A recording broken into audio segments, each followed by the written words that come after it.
Welcome to the 11th lecture in the Art of Hacking Humans Introduction to Social Engineering, presented by Dr. Sule. In this lecture, we'll be looking at e-whoring. In e-whoring, an individual claims to be a person willing to show off sexually explicit pictures or videos to potential victims in order to lure them to whether porn sites, adult dating sites, or to blackmail victims.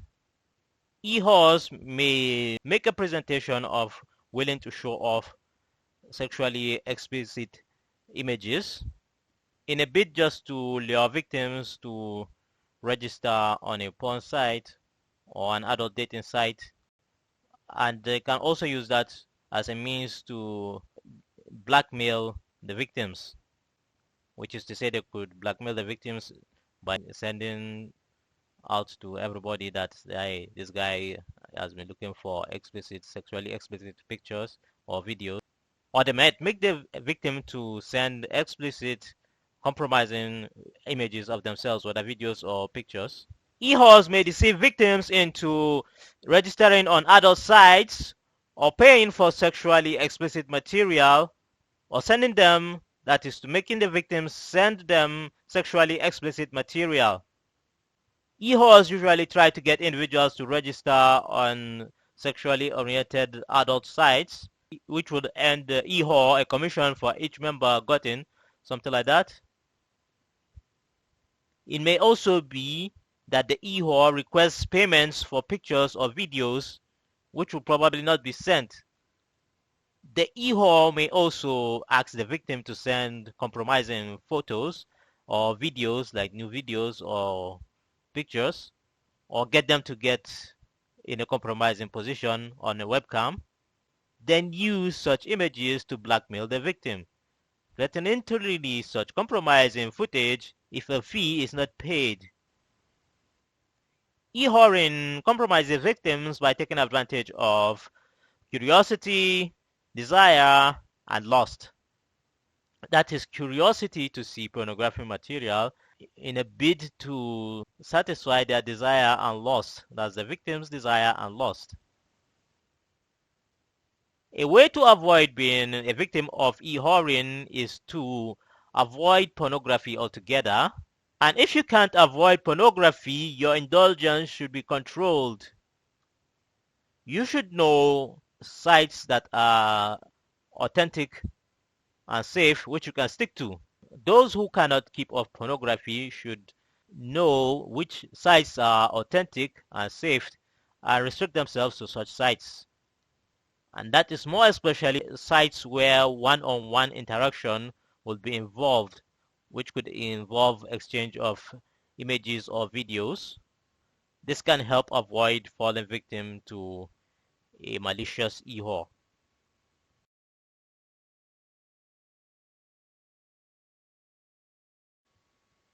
This is an example of a potential e-whoring message claiming to be from somebody who noticed your profile on Facebook and asking you to add her to chat with her on Yahoo Messenger.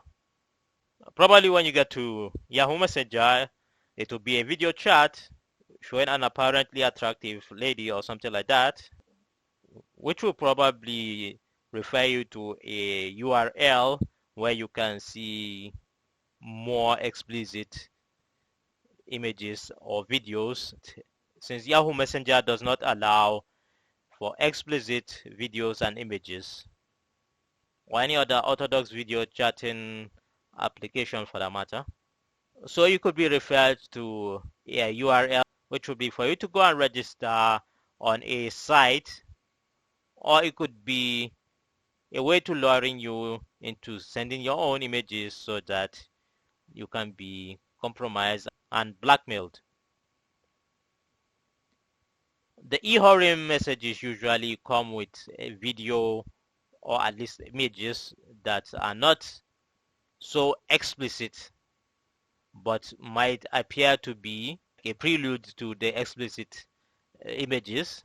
The e-whores usually have videos that they use in their messages which they control, which makes it look as if you are watching and chatting with such an individual live, while it could be a picture of maybe a pretty young lady and you're chatting with her and seeing her waving at you and all that, while in reality you could be some young chap, you could just be a guy or anybody else who is just controlling the video.